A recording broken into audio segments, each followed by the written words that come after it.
কি ব্যাপার? রিকশাওয়ালাকে দেখছি না, রিকশাওয়ালা কোথায় বলো তো? তাই তো, খালি রিক্সা রেখে রিক্সাওয়ালা কোথায় গেল? ডাক দাও। এই রিক্সা কার রে? কাউকে তো দেখছি না। ওই তো রিকশাওয়ালা। জিএসসি মোড় যাবেন? না, আমি যাবো না। আপনার অন্য রিক্সা দিয়ে চলে যান। যাবেন না কেন? আপনার রিকশা তো খালিই পড়ে আছে। চলেন, আমাকে দিয়ে আসবেন। আমার এখন অন্য কাজ আছে, আমি নাস্তা করবো, পরে যাবো। আপনারা এখন চলে যান। বুঝতে পেরেছি, টাকা বাড়িয়ে দিব, চলেন। তাও আমি যাবো না, আপনারা চলে যান। এতবার রিকোয়েস্ট করছি তোকে, তারপরে বলছিস যে যাবি না। দেখতে পাচ্ছিস কাকে নিয়ে ঘুরছি? মাই হাজবেন্ড, ও একজন পুলিশ অফিসার। একটা মামলা দিয়ে থানায় ঢুকিয়ে দিব, তখন বুঝতে পারবি। খুব বার পেরে গেছে, তাই না? থানায় দিলেও আমি যাবো না, আপনারা চলে যান। আশ্চর্য, তোমার সামনে না করছে, তুমি কেন কিছু বলছো না? আচ্ছা চুপ থাকো, আমি দেখছি।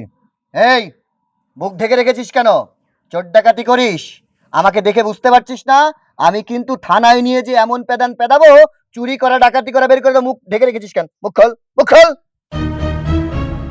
কিরে, তোকে না মুখ খুলতে বললাম? আমার নামটা দেখেছিস তো? হারুন। থানার মধ্যে ঢোকার পরে তার জীবন আসমানে চলে যায়। হারামজাদা, মুখ খোল। পুলিশ পুলিশ তো চোর ডাকাত গুন্ডা বদমাশ দেখলে অ্যারেস্ট করে। আমার অ্যারেস্ট করেন আমারে। ইচ্ছে করছে পায়ের স্যান্ডেলটা খুলে তোকে ইচ্ছে মতো মারি। বসে আছিস অথচ যাবি না। তোদের মতো রিকশাওয়ালাদের এই একটা অভ্যাস খারাপ। শরীর নড়াতে চাস না, কাজ করে খেতে চাস না। আচ্ছা ওই বাদ দাও, যা হওয়ার হয়েছে। দেখছো না বয়স্ক মানুষ? চলো, আমরা এই রিক্সায় যাবো না, আমরা অন্য রিক্সায় যাবো। চলো। না, এখানে আমার আত্মসম্মান লুকিয়ে আছে। ওর রিকশায় যদি আমি না যেতে পারি, তাহলে নিজেকে অনেক ছোট মনে হবে। ও আমাকে অপমান করেছে। আমি যদি যাই, তাহলে ওর রিকশাতেই যাব। এখন কি করে নিয়ে যাবে এটা তোমার ব্যাপার। তুমি না একজন পুলিশ অফিসার, তাহলে তোমার পাওয়ার কেন দেখাচ্ছ না? এই উঠো, এই রিকশাতেই যাব। উঠো, উঠো বলছি। আরে এই রিক্সাতে যাও। এই তো উঠো, আরে উঠো। আরে ওই বেটা চল। ম্যাডাম, আমি কইলাম না যে আমি যাবো না। তোকে আমি স্যান্ডেল দিয়ে এখন ইচ্ছা মতো ভাই দেব। চল। ম্যাডাম, যাইতেছি। বড় লোকদের কি করে সম্মান করতে হয় সেইটা জানি। তোমাকে বললাম শোরুম থেকে একটা মার্সিডিজ গাড়ি নিয়ে নাও, তুমি না নিলে না। তুমি গাড়িটা নিলে না বলে সামান্য একজন রিকশাওয়ালার কাছে কতগুলো কথা শুনতে হলো। তুমি জানো আমি কতটা অপমান হয়েছি? আর তাছাড়া তুমি শোরুম থেকে গাড়ি নিলে তোমার কি টাকা লাগবে নাকি? তুমি এত ভয় পাচ্ছ কেন? তুমি গিয়ে তাদেরকে ভয় দেখালেই তো তারা তোমাকে গাড়ি দিয়ে দেয়। আস্তে কথা বলো, আমি পুলিশের চাকরি করি। এখানে একজন ভদ্র লোক আছে, রিক্সা চালাচ্ছে, বয়স্ক মানুষ। এত কথা বলতে হয় না। এইসব কথা তো বাড়িতে যেও বলা যাবে। যা রয়েছে, আমি তোমাকে বারবার করে বললাম এই বৃদ্ধ লোকের গাড়িতে তোমার ওঠার দরকার নেই। উঠলে তো এখন। বেশ করেছি, তবে তোমাকে একটা কথা বলতে চাই। নেক্সট ডে যদি আমি বের হই, তাহলে গাড়ি নিয়েই বের হতে চাই। এই সমস্ত ছোট লোক রিকশাওয়ালাদের গাড়িতে আমি উঠতে চাই না। আচ্ছা ঠিক আছে বাবা, এখন তো চুপ থাকো। এই কি রে, কান পেতে কিসের কথা শুনছিস? তাড়াতাড়ি চল। এত আস্তে কেন গাড়ি চালাচ্ছিস? গায়ের শক্তি নেই, শরীর নড়তেছে না, তাই না? বাদ দাও না। এই সামনে রাখ। এই ভাড়া বের করো। এই নে ধর। আসো। ম্যাডাম, আমার ভাড়া 30 টাকা, 70 টাকা তো মাত্রই নাই। আরে রাখ, ওটা তোকে বকশিশ দিয়েছি। আসতে তো চাইলি না, সেই জন্য। আমার বকশিশ লাগবে না, আমার 30 টাকা দিলে হইব। দেখছো সামান্য রিকশাওয়ালার কত দিমাগ। ঠিক আছে, বকশিশ নেওয়ার প্রয়োজন নেই, তোকে একটা ভিক্ষা দিছি। এই আসো।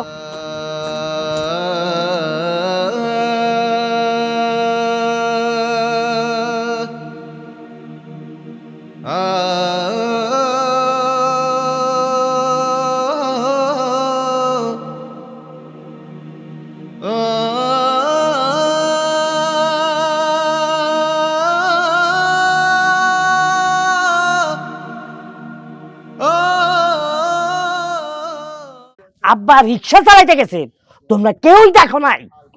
আরে কইলাম তো আব্বা রিক্সা চালাইতে গেছে, আমারে কইয়ে গেছে। তুমি তো মাঠে কাজ করতেছিলা। আব্বা কইলো আমি তো আর মাঠের কাজ করতে পারবো না, তা রিক্সা চালাইলে পরে করে টাকা ঘরে আইবো, এই জন্য গেছে। হে হলো মুরব্বী মানুষ। আমি কইছি যেহেতু হে বাড়ির কর্তা, তারে কি কেউ আটকাইতে পারে? আম্মা কতবার করে কইলো যাইয়েন না, তারপর হয়ে গেছে। আর আমি মুরব্বী মানুষ আর আমি জোরাজোরি করি কেমনে? উনি যাইতে চাইলো আর তোমরা যাইতে দিলা। আচ্ছা মা, তুমি আটকাইতে পারলা না? তুমি কি পারতা না? তুমি পারলে তো তুমি কইলে তো আব্বা শুনতেই কথাটা। বাবা রে, আমি তারে কইছি আমার কথা না শুনলে আমি কি করব? আর তুই একলা কত করবি? তুই তো একা মানুষ। চিন্তা করলো যে তোর লগে যদি কিছু সহযোগিতা করতে পারে তোর আব্বাই, এই রিক্সাটা লয়ে গেল। ও মা, আমি কি করি নাই? আমি কি তোমাকে খাওয়াই না? হয়তো প্রত্যেক দিনের ওষুধ আমার প্রত্যেক দিন কিনতে হয়। আমি এক সপ্তাহের ওষুধ একসাথে কিনতে পারি না, হয়তো ভালো মন্দ কোনো কিছু খাওয়াইতে পারি না। তার বলে কি আমি তোমাকে না খাওয়াই রাখছি? আব্বার যে দরকার আমি দেই নাই। দিছত বাজার, কিন্তু তোর বাবাই যদি তোর কিছু সহযোগিতা করতে পারে, আমার ওষুধ তোর বাবার ওষুধ এদিকে খাওয়ান দাওয়ান, এই লিগে একটু গেছে। বাবা রাগ করিস না তুই। আচ্ছা ঠিক আছে, গেছে ভালো কথা। এখন তো এই বয়সে সে যে রিক্সা চালাইতে গেছে, যদি রাস্তার মধ্যে কোনো অঘটন ঘটে আমরা টের পাবো। যদি ট্র্যাকে চলে থাকে তাহলে কি হইব? চুপ কর। আচ্ছা শোনো, যেহেতু আমার কথা না শুনে আব্বা চইলা গেছে, আর মা চাইছিল যে যদি করে ওষুধের টাকা আসে তাহলে তো ভালো হইব। তুমি একটা কাজ করো, তুমি যে আব্বারে নিয়ে এসো যাও। হ্যাঁ ভালো। আমি তখন রাস্তায় গিয়ে ঘুরি আমার আব্বাই কোথায় খুঁজি। হ্যাঁ হ্যাঁ, এখন কোন জায়গায় আছে, কি অবস্থা আছে আমি জানি। হ্যাঁ কি এই এলাকার ভিতরে আছে না এলাকার বাইরে গেছে কোথাও? আচ্ছা শোনো, তোমাকে বুঝালাইছি, তোমাকে বাবা আমি বুঝালাইছি, তোমরা মনে করতেছো যে আমি পারতাছি না তোমাকে খাওয়াইতে। তুমি বাসায় কাম করে যাও, মাছ বড় বাড়তে যাও গা। আর মা তুমি এক কাজ করো, তুমি ওই কোনখানে গিয়ে তো বাসা বাড়িতে কাম পাও কিনা হ্যাঁ যাও। আর আমি তো আছি ক্ষেত কামিতে কাজ করবো, তোমার টাকা অনেক দরকার। হইছে চুপ কর, এত কথা কইস না। বউ কোন হারে যাইব কাম করতে, আর আমি মরা মানুষ কই যাবো ক? আবার কে রাখবো? আমাদের পোলা রাগ করে এই কথা কইতেছে, আপনি বুঝেন না। বসে অনেক করছি, এখন তো আল্লাহ আল্লাহ করে এই বেচারাটি গেছে অসুস্থ শুনলে আল্লাহ আল্লাহ করে আইতে দাও বাড়িতে, তারপর বাকি সব হইব না। আমার খাওয়ান দাও, খাওয়ানোর ব্যবস্থা করো, আমি খামো। আচ্ছা যাও, ভিতরে যাও, আমি খাবার দিতেছি। যাবো মা। আপনার লোকে খাবার আনবো? না না, তুমি ওরে খাওয়ান দিয়ে হোক, তোমার আব্বা আসুক। উফ, আপু আর দুলাভাই যে কেন এখন আসছে না? দুলাভাই বসো, এত দেরি হয়ে আসছে তোমাদের? আহা শালি, রাস্তায় আমরা জ্যামে পড়েছিলাম, এই জন্য দেরি হয়েছে। এখন বলো কেন জরুরি তলব করেছো? কোথায় গেছিলে তুমি আপুকে নিয়ে? মানে হয়েছে কি শালি, এই তোমার আপুকে নিয়ে একটা স্বর্ণের দোকানে গিয়েছিলাম, তোমার আপুর আবার একটা নেকলেস পছন্দ হয়েছে, আসতে যে রাস্তায় জ্যাম, এই জন্য দেরি হলো। হ্যাঁ, শুধু আপুকেই কিনে দাও, আমার কথা তো ভুলে গেছে। কোথায় নিয়ে যাওয়ার কথা ছিল? আমাকে আর কি কিনে দেওয়ার কথা ছিল বলো তো? কোথায় যেন নিয়ে যাব, কি কি যেন কি কিনে দিব? কি গো, তুমি ওকে কোথায় নিয়ে যেতে চেয়েছো আর কি কেনার কথা বলছো? কি যে কিনে দেব, মানে শালি আমি তোমাকে কোথায় নিয়ে যেতে চেয়েছিলাম আর কি কিনে দিতে চেয়েছিলাম আমি তো মনে নেই। হ্যাঁ, বউকে পেয়ে তো এখন আমাকে সব ভুলেই গেছো। সবই ভুলে যাও, যাও, লাগবে না কোনো কিছু আমার। ও মনে পড়েছে, মনে পড়েছে। শোনো, তোমার ছোট বোন আমার আদরের শালিকা আমাকে বলেছে দুলাভাই এই মাসের বেতন পেলে আমার জন্য একটা আইফোন 16 প্রো ম্যাক্স কিনে দিতে হবে, আর যমুনা ফিউচার পার্কে নিয়ে যে পেট ভরে খাওয়াতে হবে। সামান্য এটুকুই চেয়েছে, যাও কিনে দিলাম। এই চুপ করো, সামান্য এইটুকু চেয়েছে তাই না? ও ছোট মানুষ, ওকে তুমি আইফোন কিনে দিবে? আইফোন চালানোর বয়স হয়েছে ওকে? পড়াশোনা তো লাঠে উঠবে, কোনো আইফোন কিনে দেওয়া হবে না। দিবা না তো তুমি আইফোন? লাগবে না আমার কোনো আইফোন, দরকার নেই। আরে বাবা, তুমি কেন রাগ করছো? তোমার বোন তো একটু কৃপণ গোছের। আমি যখন কথা দিয়েছি তোমাকে আইফোন কিনে দেবো, যমুনা ফিউচার পার্কে নিয়ে যাব, তো দিব যখন বলেছি আইফোন তুমি পেয়ে যাও। একদম না, একদম লাই দিবে না। চলো ভিতরে চলো, বাইরে থেকে আসছি, খাওয়া দাওয়া করবো, তারপর যেইখানে মন চায় তুমি শালি দুলাভাই সেখানে গিয়ে আসো। আয় আয়। হ্যাঁ চলো, আগে খাওয়া দাও, চলো আগে টপ টপ করে খেয়ে নি।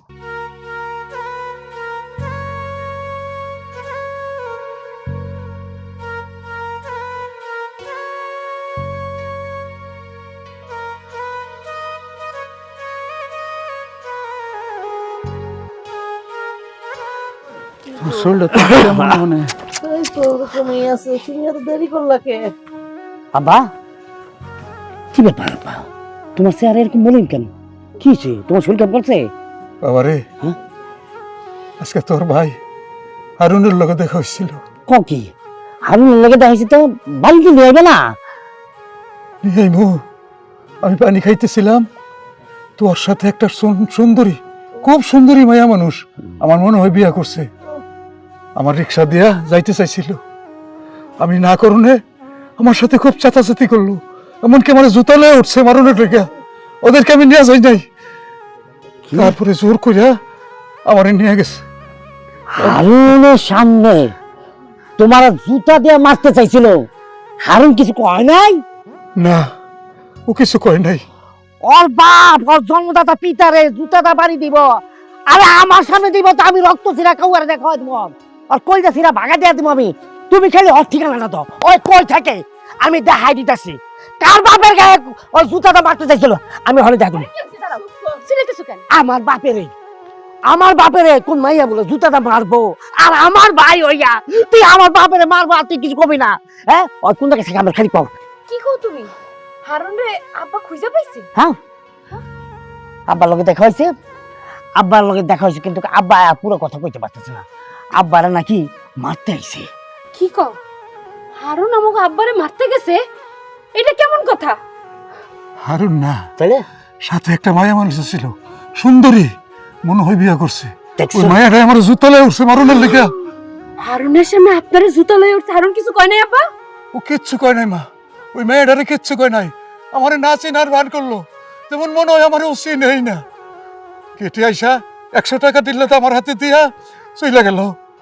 দেখছো আমার বলে ভাই, হ্যাঁ, এখন উচ্চ শিক্ষা শিক্ষিত হইয়া বড় চাকরি পাইছে, সরকারি চাকরি পাইছে, পুলিশের পোশাক পরছে, যে বাপ কিনা তার এত কষ্ট করা এত পড়াশোনা করায়া তোর ঢাকায় পাঠাইছে তোর চাকরি খুঁজতে, সেই জায়গায় চাকরি পাইছ, বড় সরকারি চাকরি পাইছ, আর আজকে বাপের রিক্সায় চরস, বাপের জুতাটা বাড়ি মারতে চায়। আরে বেটি, আর তুই তার সন্তান হইয়া তার মোকাবেলা করতে পারলি না, কত বড় পোলাইছ আমি দেখতেছি। তুমি দাঁড়াও, আমার কথা শোনো, খেইবো না। আরে ওই বাইরের মাইয়াই তো মারতে গেছে, ওই মাইয়ের কথা ধরে চলবো? আমাগোই তো ভাই, তুমি ওরে বুঝাই পরে নিয়ে এসো, রাগ করে যাইও না। পাশের বাড়ির কেউ যদি আমার বাপের কয় আমার মারে কয়, আমি বেটিকে ছাড়তাম না, বেপারে ছাড়ব না। আমার বাপ আমার জন্মদাতা পিতা, আমার জন্মদাতা পিতারে কেউ কিছু কইব ভাইরা আরে কেমন দেখা হয় দিব না। আমি বুঝছি তুমি খেইবো না, এইভাবে তুমি খেইবা গেলে তুমি তো অসুস্থ হয়ে পড়বা, এমন করতেছো কেন? আমার অসুস্থ হয়ে গেলে আমার বাপের ওই যে অপমান হয়েছে এটা প্রতিশোধ নিতে পারবো না। আগে আমার শরীর সুস্থ থাকা অবস্থায় আমি আমার বাপের প্রতিশোধ নেব। আচ্ছা শামিম, শামিম যাস না, শামিম যাস না। কত আব্বা, আচ্ছা ছোটবেলার কথা কিছু মনে করে না, তো ছোট মানুষ, ও ভুল করতেই পারে, এই জন্য বাড়ির মধ্যে আমি তো বড় ঝামেলা। আপনি আপনার ছোটবেলার উপরে মন খারাপ করে থাকেন না। তোমার কথা সব ঠিক আছে মা, কিন্তু মনটাই তো মানে না, আমার মনটা ভাঙ্গা খান খান হয়ে গেছে। আমার বসিয়ে পড়েন, আব্বা বসেন, আমি পানি নিয়ে আসি। মাথা ঠান্ডা করো, আমি পানি নিয়ে আসি। পাগলটা কই দূরে গেল, চিন্তা করো না, সব ঠিক হয়ে যাবে। হারুন, ওই হারুন, ওই বাড়িতে ভাইয়া কে? কে কে আমি কে? তোর সামনে, আরে তোর সামনে আমার বাপের অপমান করে, আরে হ্যাঁ, তোরা আমি মাইরা লাম। এই কি ব্যাপার? এই কি সব? হ্যাঁ, কি সমস্যা আপনার? আর মাথা চুপ, আমার বাপের অপমান করে তোর সামনে, হ্যাঁ, তুই কোন সাহসে তুই আমার বাপের অপমান করস? হ্যাঁ, আমার বাপের তোর সামনে খালি আরেক বেটি, সে আমার বাপের জুতাতে মারতে যায়, তুই কিছু করতে গেলে গা? এই কে আপনি? বলা নেই ক নেই, বাড়ির মধ্যে এসে আমার হাজবেন্ডের গায়ে হাত তুলেছেন। ওই মাত্র একদম চুপ, ও আমার ভাই, ওর দিকে আমি কে? ও আপনার ভাই হোক কিংবা যাই হোক, ও একজন পুলিশ অফিসার, আপনার ভয় নেই? ও যদি থানায় ঢুকিয়ে দেয় তখন কি করবেন? ও পুলিশ অফিসার হোক আর যাই হোক, ও তো আমার ভাই, আমি শাসন করতে পারি, এটা আমার দায়িত্বের মধ্যে পড়ে, ঠিক আছে? ও যদি প্রধানমন্ত্রী হইতো আর সেই জায়গাও যদি ভুল করতো, তাইলে আমি ওর কানে নিচে কনসার্ট বসে দিতাম, আমার এটা দায়িত্বের মধ্যে পড়ে। কিন্তু তুমি মাতারি কোন সাহসে আমার বাপে জুতা দাবাই দিতে গেছে সেটা আগে বল। ভুলটা আমারই হইছে, তোর বাপেরে জুতা দিয়ে মারাই উচিত ছিল। আমি তো শুধু জাস্ট জুতাটা দেখাইছিলাম, যদি মারতাম না তাহলে তোর সাহস হতো না এই বাড়িতে এসে এইভাবে অভদ্রতা করার। এই তোকে ঢুকতে দিছে কে? দাঁড়ান কোথায়? তুই আমার বাপের জুতা তুলে মারতে গেছিলি? আরে তুই যদি একটা মহিলা নয় পুরুষ পোলাইতি তাহলে তোর আমি এই জুতা দাবাই দিতাম, কিন্তু বাচ্চা গেছে তুই একটা মহিলা মানুষ, হ্যাঁ, তুই একটা বাপের সমতুল্য মানুষে তুই জুতাটা মারতে গেছ কিরে? তোর বাপের তোর বউ মারতে গেছিল, লজ্জা করে না তোর? না, ও লজ্জা করে না, কারণ ওর কোনো বাপ নেই, ওর কোনো ভাই নেই, ওর কোনো পরিবার নেই। ওকে আমি কিনে নিছি, ও আমার কিনা গোলাম। ও তার মানে তুই তোর বউর গোলাম হয়ে গেছিস গা, এলাকা বাপের চিনস না, ভাইয়েরও চিনস না, হ্যাঁ? হ্যাঁ, এটাই তোর বউ, কারণ এখন টাকার মুখ দেখে গেছো, বাড়ি দেখছো, এখন টিনের ঘর ভালো লাগে না, বাপে রিক্সা চলায়, ওই টাকাটা খাইতে মজা লাগছে। এখন আর মজা লাগে না, কারণ কি এখন অফিসে চাকরি পাইছ, বউ পাইছ, বাড়ি পাইছ, এখন বাপ বাড়ে ছিল না, এখন বাপ মা তো কাছে হয়ে গেছে ছাগলের 3 নম্বর বাচ্চা, আর ভাই হয়ে গেছে ছাগলের বাচ্চা। তো আদব এই নাটক করবেন না, একদম নাটক করবেন না। এই বাড়ি থেকে যান, যান বলতেছি, তা না হলে কিন্তু গলা ধাক্কা দিয়ে বের করে দিব। যান। এই থামেন, আমরা গরিব হয়েছি কিন্তু আমার মান ইজ্জত আছে, গলা ধাক্কা দিয়ে বাড়িয়ে দিবেন। সময় হোক তারপর বুঝাই দিব। এই গোলাম, তোর সামনে তোর ভাই আমাকে কতগুলো কথা শুনাই গেল, তুই কিচ্ছুই বললি না কেন? তোর মুখ নেই? কপাল ভালো আমার ফ্যামিলির লোকজন জানে না যে তোর ফ্যামিলি একটা ফকিরের বংশধর। জানলে মান সম্মান কিচ্ছু থাকতো না। তোকে আমি শর্ত দিয়েছিলাম না তোর ফ্যামিলির লোকজন যেন এই বাড়িতে না আসে, তারপরও কিসের জন্য আসলো, কোন সাহসে আসছে? দেখ আজকে ফার্স্ট দিন, সেই জন্য আমি তোকে ক্ষমা করে দিলাম। আর যদি কখনো তোর ফ্যামিলির লোকজন এই বাড়িতে আসে, তাহলে কিন্তু আমার চাইতে খারাপ আর কেউ হবে না।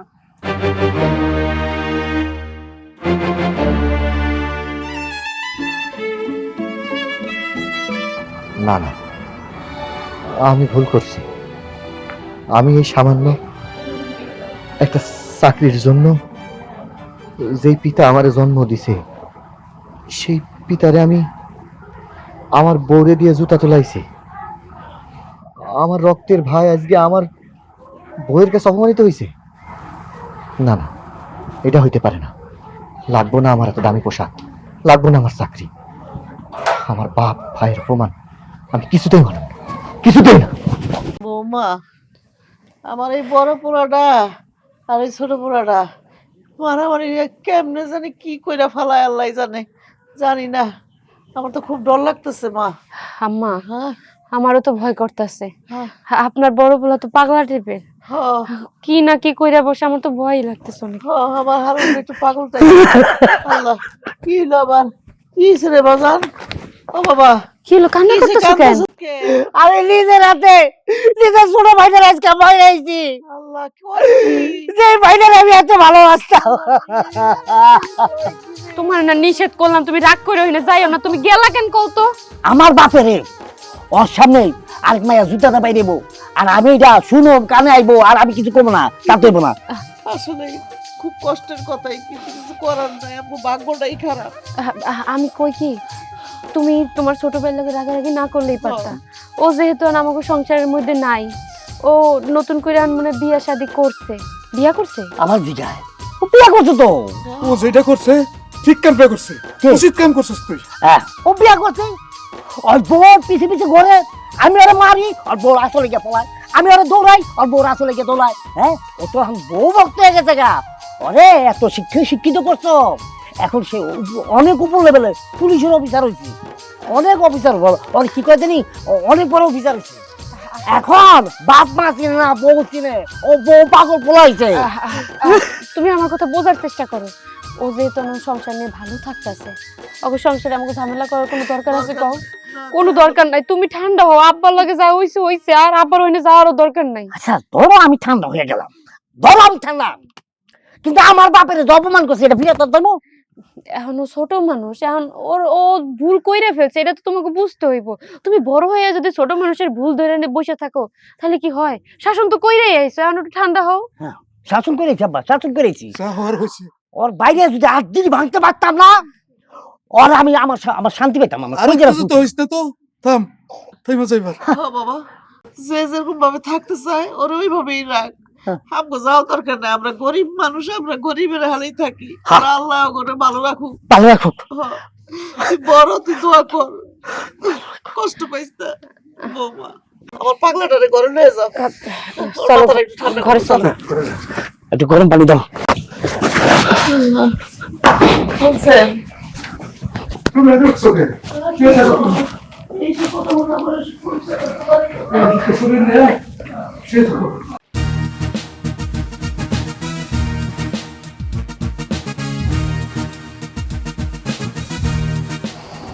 চলো আমার সাথে আমাদের বাড়িতে যাবে। কোথায় যাব? আমার সাথে আমাদের বাড়িতে যাবে। কি আমি যাব ওই ফকিরের বস্তি বাড়িতে? অসম্ভব কথা। শোনো, আমি তোমার সব কথা শুনেছি। তোমরা আমাকে একটা চাকরি দিয়েছো, এই পুলিশের পোশাক পরিয়েছো, দিনের পর দিন তুমি আমাকে যা বলেছো আমি তাই করেছি। কিন্তু আর না, আমি বুঝতে পেরেছি আমি এতদিন তোমার গোলাম ছিলাম, তোমার চাকর ছিলাম। আমাকে কোনো সম্মান করনি, এমনকি আমার জন্মদাতা পিতাকে পর্যন্ত তুমি আজকে অপমান করেছো, আমার ভাইকে অপমান করেছো। হ্যাঁ, আমার ভাই যেটা করেছে সে ঠিক করেছে। এখন আমি তোমাকে বলছি তুমি আমার সাথে আমাদের বাড়িতে যাবে। কখনো না, আমি কোনোদিনও ওই বাড়িতে যাব না। আর ওই বাড়িতে গিয়ে আমি কি করে থাকবো? একটা ফকিরদের বাড়ি, না আছে কোনো ভালো পরিবেশ, না আছে ভালো একটা বাড়ি, না আছে রুমের মধ্যে এসি ফিট করা, না আছে কাজের লোক, কোনো কিছুই তো নেই। শোনো, ওই বাড়িতে গিয়ে আমি কখনো থাকতে পারবো না, আর তোমাকেও আমি ওই বাড়িতে যেতে দিব না। আমাকে ওই বাড়িতে যেতে দিবি না। তোরা বলেছিলি আমাকে চাকরি দিবি, তার বিনিময়ে আমার রক্তের সম্পর্ক আমি কখনো পরিচয় দিতে পারবো না। কিন্তু না, তুই যেটা বলেছিস সেটা ভুল বলেছিস। আজকে আমি আমার বাবার সাথে যেটা করেছি না, কালকে তুই মা হবি, আমি বাবা হব, আমাদের সন্তানরাও ঠিক আমাদের সাথে এটাই করবে। অতএব এখনো আমি বলছি, শেষবারের মতো বলছি, ভালোই ভালোই তুমি আমার সাথে আমার বাড়িতে যাবে, আমার বাবার পায়ে ধরে মাপ চাইবে, আমার ভাইকে যে অপমান করেছো তার জন্য মাপ চাইবে, তবে আমি তোমাকে ক্ষমা করব, নয়তো বা কিন্তু আমি উল্টাপাল্টা কোনো কিছু করে ফেলবো। তুমি মনে হয় ভুলে গেছো আমি কে আর কোন ফ্যামিলির মেয়ে। আমি গিয়ে ওই ফকিরদের পায়ে ধরে মাপ চাইবো, তুমি এটাই মনে করেছো? তুমি না ভুলে যাচ্ছ যে এই চাকরিটা আমি দিয়েছি আমার বাবার দৌলতে পেয়েছো। তা না হলে এই যে এত ভালো একটা জীবন যাপন করতে পারতেছো, এটা কখনোই করতে পারতে না। ওই যে তোমার বাবার মতো তোমার ভাইয়ের মতো হয় মাঠে কাজ করা লাগতো, নয়তো বা রিক্সা চালানো লাগতো। কি করে ভুলে যাও এসব? শোনো, তুমি যদি এই বাড়ি থেকে যেতে চাও ওই বাড়িতে, তাহলে কিন্তু আমাকে ত্যাগ করে এবং এই পুলিশের চাকরি ত্যাগ করে তারপরে যেতে হবে। ভেবে দেখো। ভাবা শেষ। তোদের দেওয়া এই ভিক্ষার চাকরি যদি আমার না থাকে, না থাকবে, তবে তোর সাথে আমি আর সংসার করব না, তোকে আমি তালাক দিব। আরে হারুন, শোন, কি বলে গেল এটা? আমাকে তালাক দিবে? না না, ও যদি আমাকে তালাক দেয় তাহলে আমি বাঁচবো কি করে? আমি তো হারুনকে অনেক বেশি ভালোবাসি। আমি মনে হয় ওর সঙ্গে একটু বেশি বাড়াবাড়ি করে ফেলেছি। ওকে আমি আঁচলের নিচে বাঁধতে চেয়েছিলাম, কিন্তু না, জোর করে তো কখনো কাউকে বেঁধে রাখা যায় না। আমি এই হারুনকে ভালোবাসি, ওর সঙ্গেই থাকতে চাই। ও যেখানে থাকবে আমি সেখানেই থাকবো। হারুন,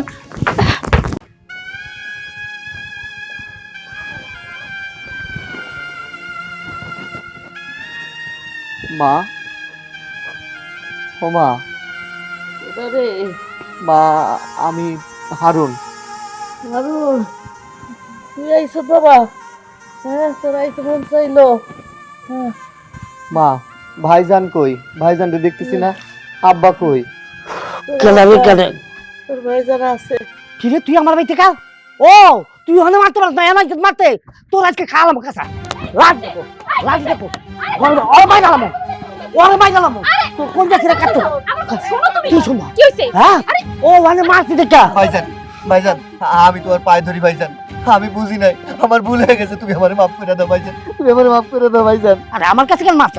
ওই যে দুজন আছে না, ওই যে যে ব্যক্তিরে তোর সামনে অপমান করছ, সেই ব্যক্তির পায়ে ধরে মাপ চা, সে যদি মাফ করে দুনিয়া সব মাপ।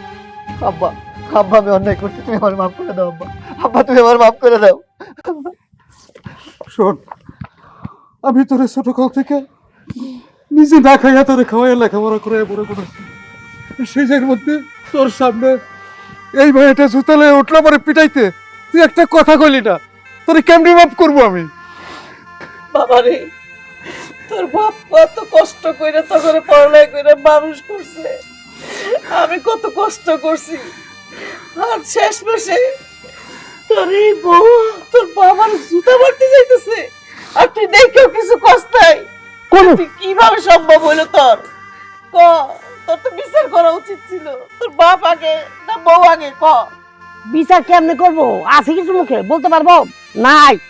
আর এই যে মাই যে বিছনায় পড়ে গেছে, বাপটা যে অসুস্থ, মাটা যে অসুস্থ, একটা বার তোরা ফোন করে কইছে, এ ভাই তুই পড়াশোনা বাদ দিয়ে ওখানে গিয়ে কোন একটা চাকরি কর, আমাকে টাকা পাঠা। কই নাই, যত কষ্ট হোক তোর আমি পড়াশোনার জন্য টাকা পাঠাইছি, যাতে আমার ভাই উচ্চ শিক্ষায় শিক্ষিত হইয়া আমাকে গ্রামের মধ্যে কিছু একটা কইরা দেখে না। কি করবি? হয়তো তো শিক্ষা শিক্ষিত, পুলিশ অফিসার হইছ, আর তার সাথে সাথে একটা বউ বিয়া করে হালাইছ, তাও আবার বিয়া করে আমগো গ্রামে আইছ, অথচ আমার বাপের চেনস না, আমার চেনস না, আমার মারেও চেনস না। একটা বারের জন্য তুই এই জায়গায় আসো টপিক জোটে না। আজকে যখন বাইরে আইছি তোর ঠিকই এই বাড়িতে আইছ। দেখো, তুমি এই বাড়ি থেকে ঠিকই চলে গেছো, মা বাপ কিন্তু তোমারে ভুলে যায় নাই। আমি তো দেখি আম্মাই অসুস্থ শরীর নিয়ে বিছানার মধ্যে কাতরায় কাতরায় সারাটা দিন তোমার নাম নেই। আমার হারুন কই, আমার হারুন কই? এই যে আব্বা মাঝে মাঝে দিয়ে বাইরে খোঁজে, হারুনের খোঁজ আমি পাই কিনা, কিন্তু তোমার কোনো খোঁজ নাই। তুমি এত বড় একটা পুলিশ হইছো, এত বড় চাকরি করো, বাপ মারে খরচ করছো দেও না, তা আমি মাইনে নিলাম, কিন্তু নিজের বউরে দিয়ে নিজের বাপের গালে জুতার বাড়ি খাওয়াইলা, এ কেমন কথা? এ শুনলে তো মানুষ ছিছি করবো। উপরে কিন্তু আল্লাহ আছে, আল্লাহ চাইলে একটা মানুষ অনেক উপরে উঠাইতে পারে, আবার সে যদি চায় 1 সেকেন্ডে তার মাটিতে পিষা ফেলাইতে পারে। এটা কি তোমার ধারণা নাই ভাই? কত কষ্ট কইরা তোমার টাকা পাঠাইছে, লেখাপড়া করছো, কিছু চাই না তোমার কাছে, সামান্য সম্মানটুকু কি তুমি দিতে পারো না? হ্যাঁ ভাবি, আব্বা, মিয়া ভাই, আমি আসলে তোমাদের পরিচয় কাউরে দেই নাই, তার কারণ আমারে তোমরা কষ্ট কইরা টাকা পাঠাইছো, আমি লেখাপড়া করছি, কিন্তু এই লেখাপড়া শেষ কইরা আমি তোমাদের মুখে খাবার তুলে দিমু চাকরির জন্য দুয়ারে দুয়ারে ঘুরছি, একটা চাকরি পাই নাই। যে জায়গায় গেছি শুধু কইছে 20 লাখ টাকা লাগবো, মামা খালু লাগবো, আমার কিচ্ছু আসিল না। পরে এই জায়গায় যে মেয়েটা দাঁড়ায় আছে না, এই মেয়ের সাথে আমার সম্পর্ক হয়, আমি ওরে বিয়ে করি। আমার ওরা শর্ত দিছিল, তুমি উচ্চ শিক্ষায় শিক্ষিত, তোমার আমরা সরকারি চাকরি দিয়ে দিব, বিনিময়ে তোমার ঘর জামাই থাকতে হইব। সরকারি চাকরি পাইছি কি জানো, আজকে আমি অনেক বড় পুলিশ অফিসার হয়েছি। শুধু আমার শ্বশুর বাড়ি, আমার বউয়ের কথা রাখার জন্য আমি তোমাদের পরিচয় দেই নাই। আজকে যখন আব্বার সাথে আমার দেখা, আমি বুঝি নাই যে এটা আমার আব্বা। আমি যখন চিনছি, চেনার আগে অনেক কিছু ঘইটা গেছে। আমি কেমনে কইতাম আমার বউয়ের কাছে যে আমার আব্বা রিক্সাওয়ালা? আমি কই নাই, তখন আমার বোধ বুদ্ধি জ্ঞান সব লোপ পাইছিল। এখন আমি বুঝছি আমি যেটা করছি এটা মহাপাপ করছি। আমি এই জন্য তোমাদের সবার কাছে মাপ চাইতেছি। ও আব্বা, ও মা, তোমরা আমারে মাফ করে দাও। ভাইজান, তুমি আমারে মাফ করে দাও। তুমি যদি আমারে মাফ না করো, তাইলে আমি কোনোদিনও সুখী হইতে পারুম না, কোনোদিনও না। বুঝতে পারছি ভাই, তুই যে কোন চাপার মধ্যে আসলে আমরা বুঝতে পারছি। কি গো বোন, তোমার বিবেকী কে এটাই কইছিল একটা ছেলেকে একটা পরিবার থেকে উড়া লইয়া তোমার পরিবারতে ঢুকে রাখবা? এটা কি ঠিক? না ভাইজান, আমি একদমই ঠিক করি নাই। আসলে সমস্ত অন্যায় আমি করছি। আমি যখন হারুনকে বিয়ে করি, তখন আমি ওকে শর্ত দিয়েছিলাম, তোমার বাবা মা, তোমার ফ্যামিলির কারো পরিচয় তুমি কখনো দিতে পারবে না। কারণ ও বিয়ের সময় ওকে বলেছিল ওদের ফ্যামিলিগত অবস্থা নাকি একদমই ভালো না। আর আমরা তো হাই সোসাইটির মানুষ, সবাই যদি জানতে পারে যে আমি একটা নিম্ন শ্রেণীর মানুষকে বিয়ে করেছি, তাহলে আমাদের মান সম্মান কিচ্ছু থাকতো না। সেই জন্য ওকে আমি শর্ত দিয়েছিলাম, ও শর্ত মেনেছে। তবে আমি ভুলে গেছিলাম যে যে মানুষটাকে আমি পেয়েছি, সেই মানুষটাকে কে গড়েছে, গড়ার কারিগরটা কে। ওর বাবা মা, ভাই, ভাবি, এগুলো আমি সব ভুলে গেছিলাম। কিন্তু আমি শুধু এই মানুষটাকে নিজের করতে চাইছিলাম, কিন্তু এটা তো আর সম্ভব না। কাউকে আপন করতে হলে তার পরিবার, তার সব কিছু আপন করতে হয়। এটাই তো একটা বউয়ের দায়িত্ব, কর্তব্য। আমি আমার কর্তব্য বুঝি নাই, সেই জন্য আপনাদের বাড়ির ছেলে আমাকে ছেড়ে চলে আসছে। আমি ওকে ধরে রাখতে পারিনি, তাই আমি আমার ভুলটা বুঝতে পেরেছি। আপনারা আমাকে মাফ করে দেন। আমি আর কখনো কোনো দিনও বলবো না যে ও যেন ওর পরিচয় না দেয়। ওর সবাইকে বুক ফুলিয়ে বলবে ওর বাবা রিক্সা চালায়, ওর ভাই মাঠে কাজ করে, এতে আমার কোনো আপত্তি নেই। বরঞ্চ আমি নিজেও গর্ব করে বলবো আমি একটা কৃষক ঘরের বউ, এতে আমার কোনো অসুবিধা নেই। তাহলে তো ঠিকই আছে। যেহেতু তুমি তোমার ভুল বুঝতে পারছো, সংসার কিন্তু তোমার এই বাড়িতে থেকেই করতে হইবে। একদমই না, এই বাড়িতে কেন থাকবো? আপনারা তো এই বাড়িতে থেকে অনেক কষ্ট করেছেন। এবার থেকে আমাদের সঙ্গে ঢাকায় গিয়ে ঢাকার ফ্ল্যাটে থাকবেন, ওখানে বসে সংসার করবো। ও আল্লাহ, কাপড় চোপড় কেমনে নিমু? ও চার চাকা ব্যাগ নেই তো আমার। রিক্সা তো আছে। হ্যাঁ।